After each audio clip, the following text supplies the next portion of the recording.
Welcome to my current train channel and my successful how-to videos.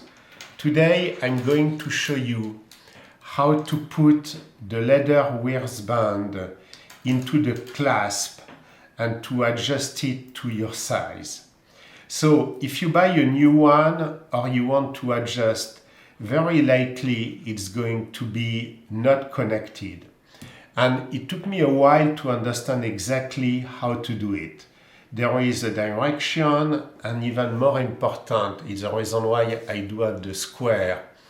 You need to understand what is the right angle to make the band progress into the clasp. So I have a lot of tools, but those tools, they are just to understand how it works, and actually you do not need any tool.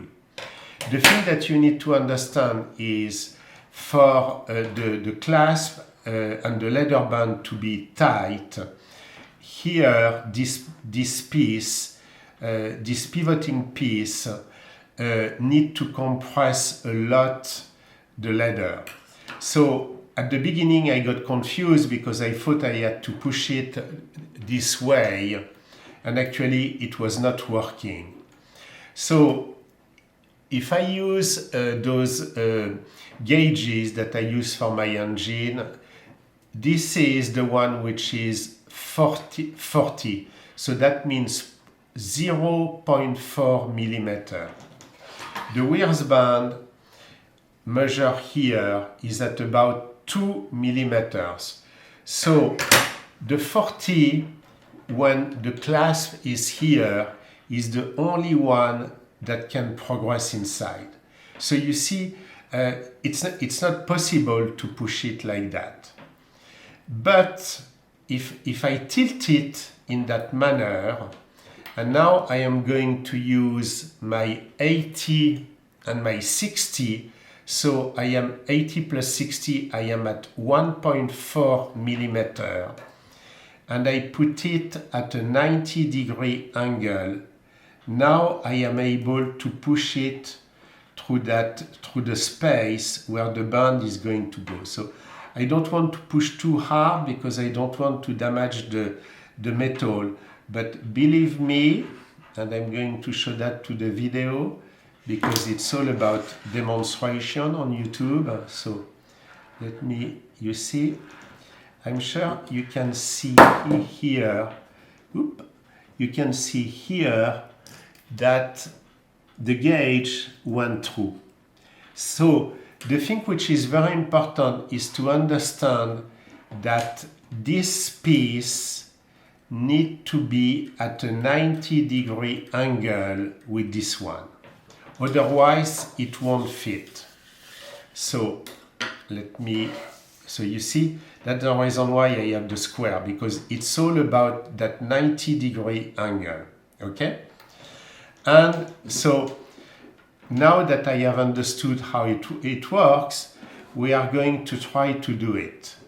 And the thing which is very important is to understand that the band needs to come from the outside, not the inside. So the band eventually is going to finish on this side of the buckle. So here we go. I'm going to put it at 90-degree angle, and then gently I start to push it. And I'm sure you are going to see it on the camera that, and you need to be very gentle, especially at the beginning. You are just pushing it. So I'm sorry because I was putting perhaps my fingers, but you see now that it came across. And I know exactly at which position it fits my waist. So this needs to be all the way to here. Okay? So now now that I've pushed it a little bit, I'm going to continue to pull it until I know exactly where it is. Okay? And here I go. Tack. Either the tack here and that locked. And now I'm going to close the clasp, and because it's new, it's a little bit difficult. And here we go. By the way, I want to give a high five to Bamford, because they did this custom dial for my Monaco tag.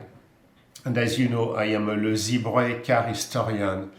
So we have worked together for about a year to get to that design. And let me, I don't know if it's going to be blurry or not, but here we go. Perhaps you see it better. I think I am extremely happy with the final design.